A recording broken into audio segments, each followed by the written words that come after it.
All right, so we got Money Game Part 3. Wow. This is 3 months ago.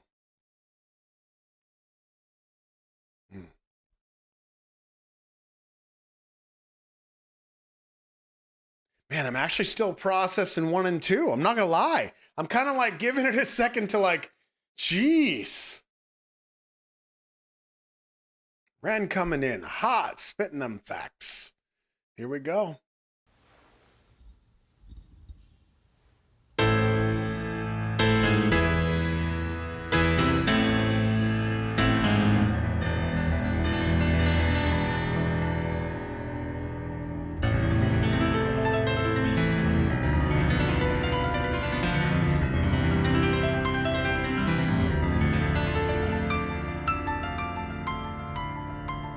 Oh, nice.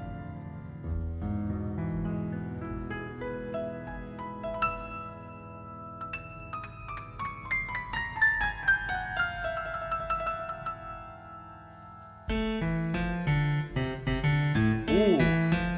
Blah.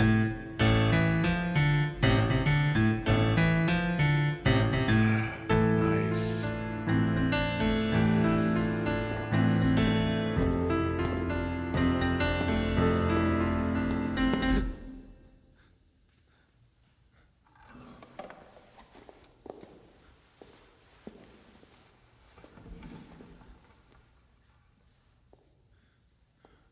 That was clever.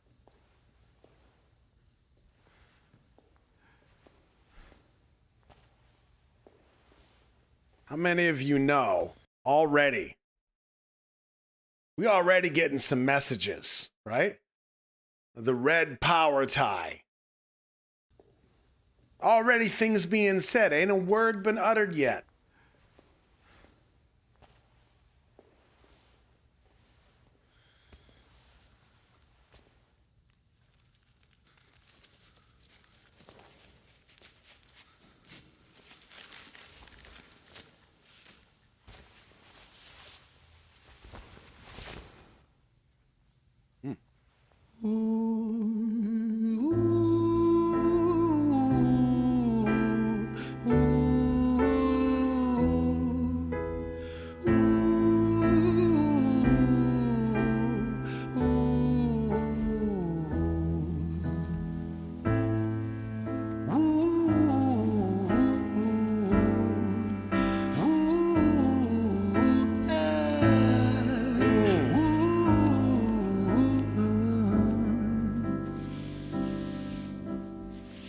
Tell you a story about a boy named Jimmy. 1 year old and his first words were mine, gimme. 2 years old he was walking, 3 years old walking quickly. 4 years old he was running round the pavements of his city. 5 years old and his daddy told him, listen here son, you gotta learn to be a man. A man, he works for what he wants. 6 years old and he's reading, writing, top of the bunch. And when he's 7, his progression made him student number 1. 8 years old and he's praised for unusual grades. 9, his parents paid for private school to nurture the flame. 10, 11, 12, 13, he ascends and ascends. His daddy tells him, son, money is the means to all ends. 14, solving complex mathematical equations. At 15, IQ 150, still elevating. 16, he develops complex software code that detects weaknesses in cybersecurity protocols. 17, and he sells his vision, keeping the share.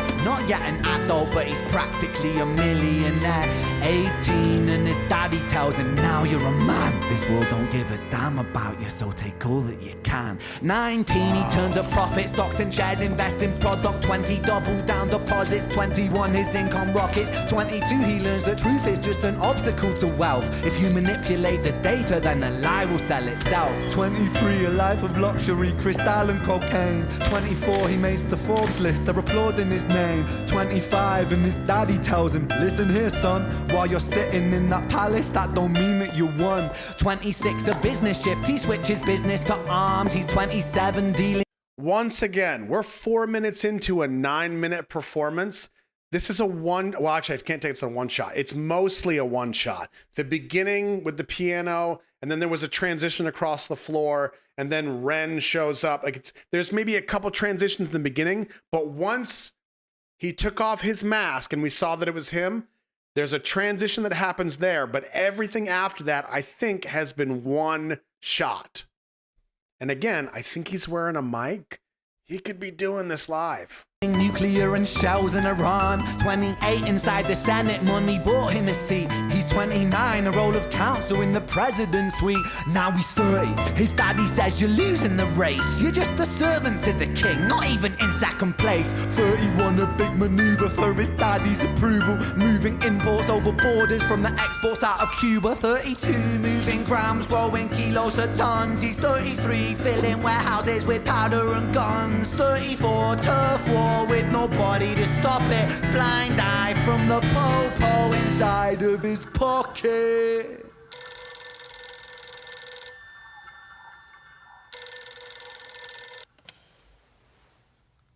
"35, he gets a call. I'm sorry, son, but it's your father. Had a heart attack. I'm sorry, he's gone. 36, getting pissed off, abusing his product. 37, eyes glazed, disposition demonic. 38, with a prostitute, a moment of passion. Heating up a silver spoon and then chasing the dragon. 39, getting reckless and hungry for power. Daddy's words are still driving him to kill and devour. Makes a move against the cartel, but the strategy's flawed. They retaliate and leave him in a hospital ward. A bullet buried in his vertebra and one in his leg. The doctor sighs and says, I don't think you'll be walking again. Fuck. This is crazy.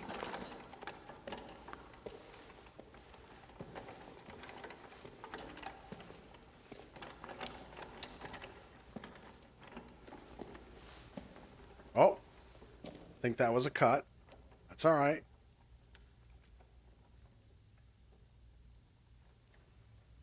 Nice. Oh, nice.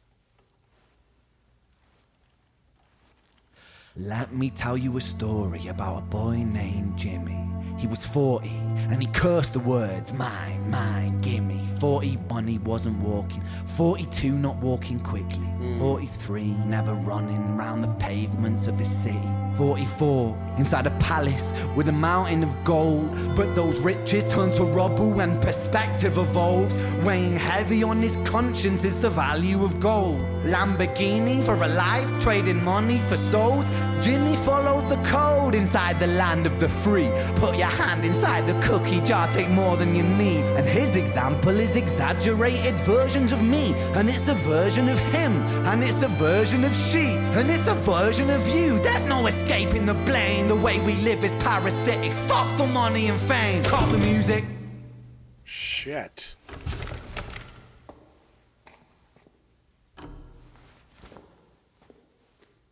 This isn't entertainment. This is real life. The way we live is lunacy, community, it declines. Hyperpolarized, always fighting, then we divide. Truth is less important than the money that we designed. Money's an invention. Politics from our invention. They all come from people's ideas. Did I mention? Border's an invention. Law and order fuel the tension. It leads to people killing each other. My solution?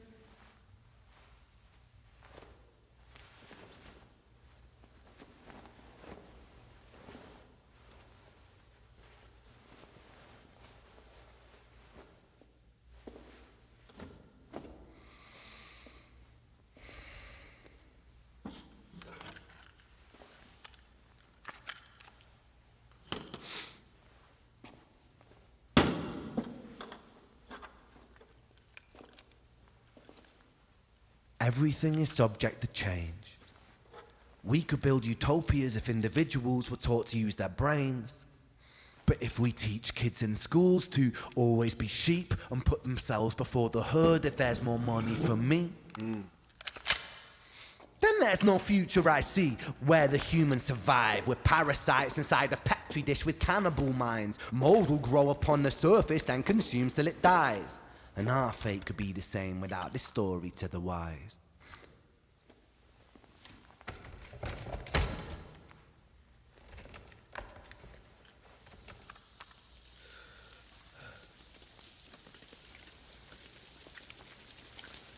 45.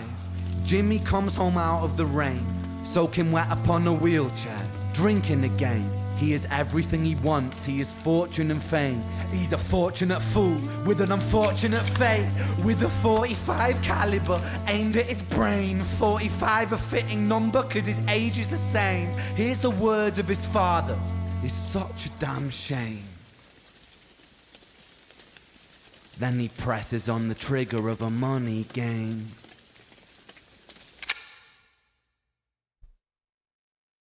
Oh my God, that was 9 minutes long.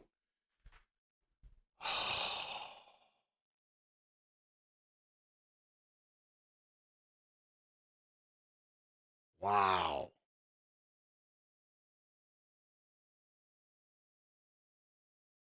I'd like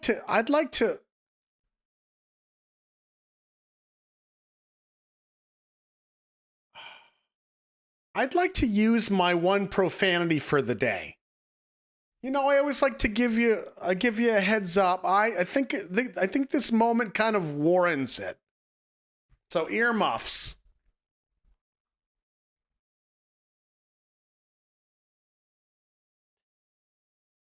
This motherfucker is brilliant. Brilliant. This is crazy. The fact that it, like, we have cuts and transitions, but it's made to feel like there aren't any. That in and of itself is a totally different art. But there's minutes upon minutes of this scene that is happening perfectly. It's perfectly made. Oh. And the transition behind the wheelchair is perfect because that gives them a chance to bring in these stringed instruments.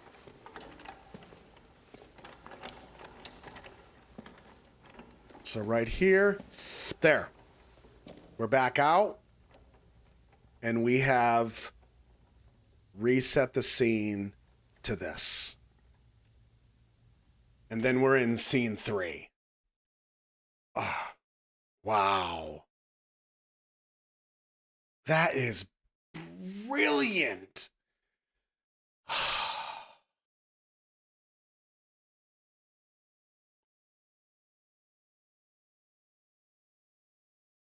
I mean, let's be honest. There's some stuff I'm going to say for sure.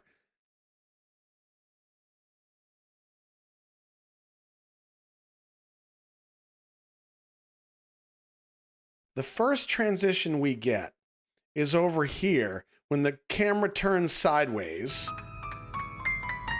We're going to hit the floor and we're going to come back up looking at the other subject. Right there. There was just a blur transition and now we're here. Now, this is eventually going to give us an opportunity to switch Ren to where he is, okay? And I actually do, oh man, 38, wow. So there are a couple transitions that happen. The other one that happens is over here after he takes off the mask and we see his face.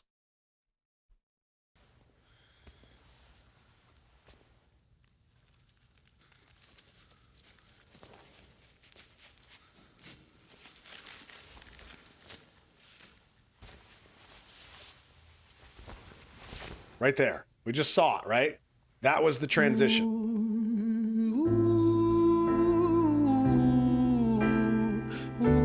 And I think it's really interesting that this song kind of starts off in a very haunting fashion. It almost has like that funeral march feel to it, which makes sense.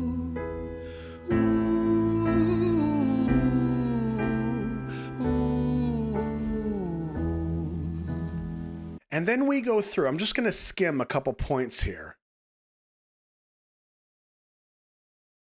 We go through all this Jimmy's life, right? All these different points where these other actors come in. We've got baby Jimmy on the floor with the toys. We've got the camera guy here, the server. He's 27 dealing nuclear. all of these things in a one shot is so much pressure on everybody that's participating because you have one job. When the camera comes around and it's your time, do not mess up your one job. It's tricky.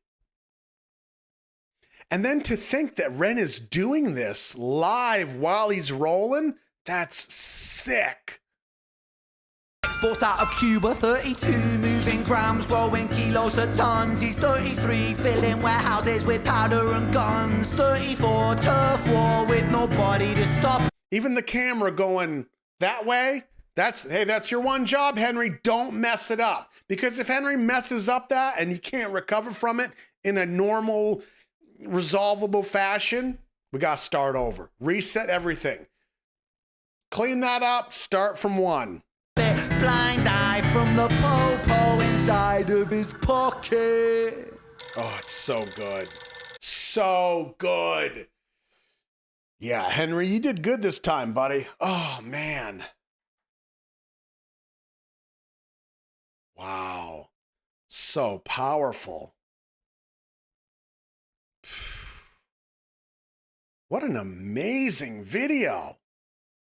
And the lyrics, the song, his performance of it. Wow. That's crazy. I tell you what, as I said in the beginning, if I never went back and gave Ren that second chance on High Ren, I don't know if we would get here. I don't know if we would be at this position where I can say, like, I've got a whole new respect for Ren. Even if this type of music isn't for you, even if the one shot thing doesn't really do it for you, I feel like at the very least you have to respect this level of talent, whether it's the writing, the performance, the complexity of the whole production. This is incredible. Wow. Yeah, that is art.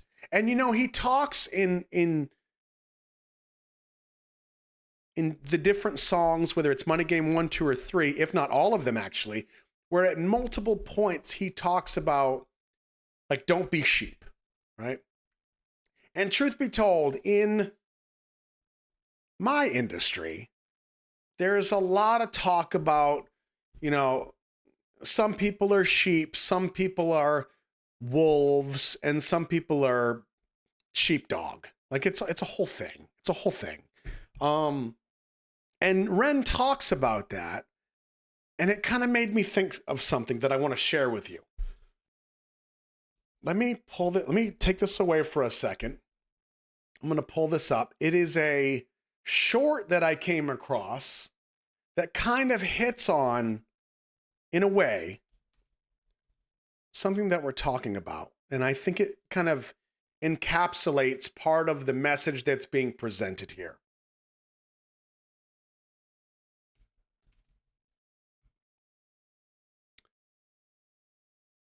Found it. Okay, I need the short version.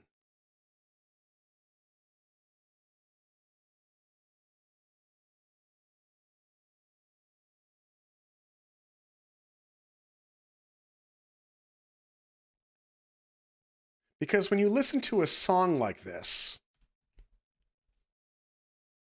there might be some things in here lyrically that you 100% agree with. You're like, oh man, that's powerful. That's a message. But then maybe something pops up and you're like, I don't know if I really agree with him on that. And then you start to wonder, like, should I not agree with anything he says? Do I have to agree with everything he says? No. This is where, oh, please tell me you can find it. Okay, I think I've got it.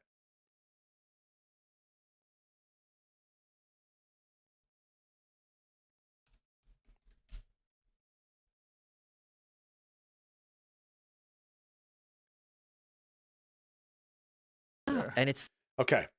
Now this is a perfect example of what I'm talking about. This is a 4-minute clip, okay? How many of you have ever heard of the NPC meme? And I mean meme as in, like, how many of you know what NPCs are? Some of you are gamers. You know what I'm talking about when I say NPC. And you know what? I'm not even going to explain it because it's going to be explained in the video, okay? This is a clip, and hear me out first because some of you are immediately going to have a reaction, okay? So hear me out first. This is a clip of an interview with a guy named Michael Malice, who I have no idea who that is, but he's being interviewed by Joe Rogan, okay? It's on Joe Rogan's podcast. Michael explains the NPC meme to Joe. And I want you to hear what he says. Listen to the way Michael explains this to Joe, okay? So I'm like, dude, there's so much. Now, I don't know if there's profanity, and I have no idea. They could be cussing up a storm, but listen to the message of the meme that he's talking about. What is an NPC? You don't know this meme? Is that a Scientology thing? No, non-player character. Non-player character. What, you don't know about this? Do I get to tell you the NPC meme? Yes. This is the most important meme of our lifetime. Yeah. Okay, here we go. Okay. Breaking it down as quickly as possible. I'm going to show my age. Okay. When we were younger, we played games like Final Fantasy and Ultima, right? Mm-hmm. And in those games, you go to like the armor store or the weapon store, and you buy your sword or you buy your armor. Right. There's a guy running that store within the game. Yes. He does not exist outside of that store. Right. That character, all he does is buy armor and sell armor. He doesn't have a wife. He doesn't have a kid. You go there at midnight, he's there. You go there at 8 a.m., he's there. Right. He's the player characters you're playing. He's the non-player character. And the point this meme makes is the vast majority of humans are non-player characters. They have no mind outside their programming. So they call it MSNPC, or they'll call it NPC as the network. And you'll go, like the press corps, they'll be like, Orange Man bad, impeach 45, Russia. And that's all they know how to say. And you see this on Twitter, where it's one thing when people say cliched ideas, but they'll say cliched ideas in a cliched way. Yeah. And it's like, you have no mind. You're just repeating what has been programmed to you in your script. And as soon as you mention certain terms, there's just a knee-jerk speech that they give. And once you identify it, it's like the Matrix. Like you see Agent Smith everywhere. Yeah. There's also a weird laziness to that. Yeah. So I think that kind of gets the point across, okay? And here's why I wanted to share that with you. I think that this NPC idea, okay, I mean, it's a little goofy, it's a little wonky, but listen to what they're saying. The idea is that so many people simply regurgitate what they have been told. They're not forming their own ideas. They're either living inside their echo chamber of X, Y, and Z, and they're regurgitating the same stuff back into these echo chambers to solidify these little communities that they have. Now, there's nothing wrong with community. There's nothing wrong with being in unison with certain things. Like, that's kind of how we survive as people. However, the idea behind this meme is that so many of us are kind of programmed, whether it's through social media or whatever, that we just kind of spit these things out. We don't actually think about them, right? What I think is so important about artists like Ren is he is spitting out, well, he's spitting out a lot of across 3 money games. He has said a lot of things, which, let's be honest, if you go back through all 3, I'll bet you could find some things in there that you're kind of like, I don't know if I agree with that. And that's fine. Or if you don't agree with most of it and you're like, oh, that I get. Oh yeah, 100%, bro. It's so important that each of us are critically thinking and making our own decisions based on our own research. That's my opinion.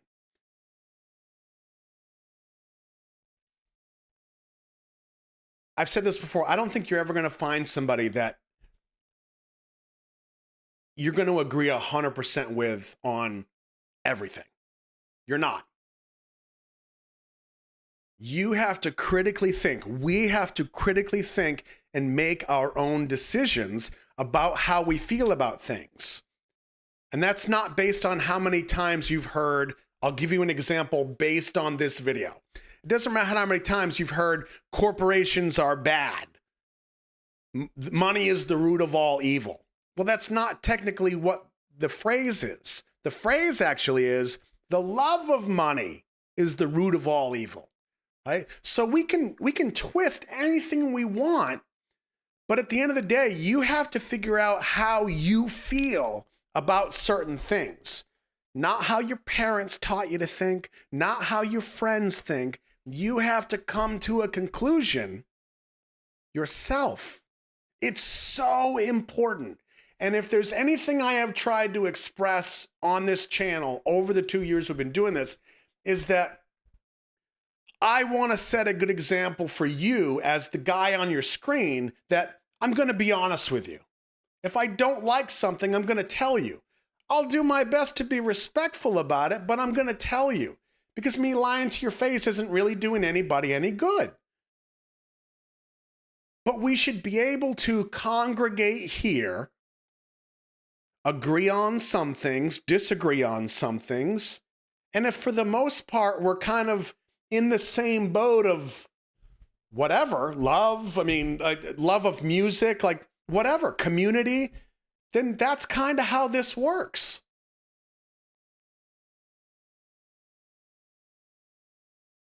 Another great example from this conversation right now, I can guarantee me mentioning Joe Rogan, showing you a Joe Rogan clip, I lost a few subscribers. That is absolutely true. Guarantee it. Because some people go, oh, bro, you watch Joe Rogan? I can't. And then gone. Because that right there, for some reason in their brain goes, oh, no, I know how you think. Bullshit you do. You have no idea. We have to be really careful about putting guardrails on people. Really careful. And yeah, agree to disagree, like that's fine. If you can have a respectful conversation with both sides going back and forth, and they do it respectfully, how else are we going to learn from each other?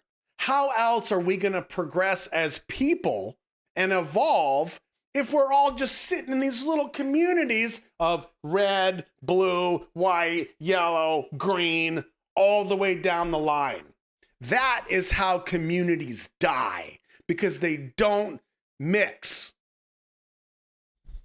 There is a beauty in the gray of how diverse we are as a world. And the only way that we can progress is if we learn from each other. And the only way we can learn from each other is if we are not only willing to say the things that should be said, but to also hear what needs to be heard.